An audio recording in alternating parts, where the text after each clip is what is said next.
Mavericks and Celtics. Just how, like, neither one of us really imagined at the start of the year.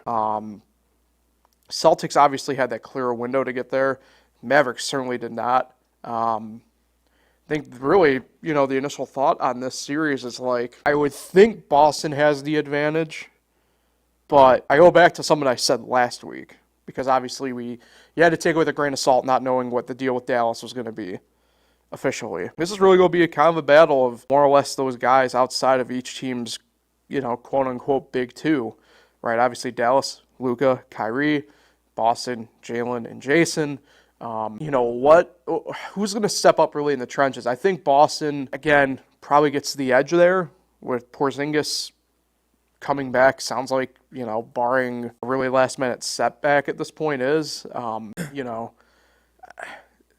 I don't know if Dallas necessarily has that guy to necessarily kind of do what KP can do for Boston. I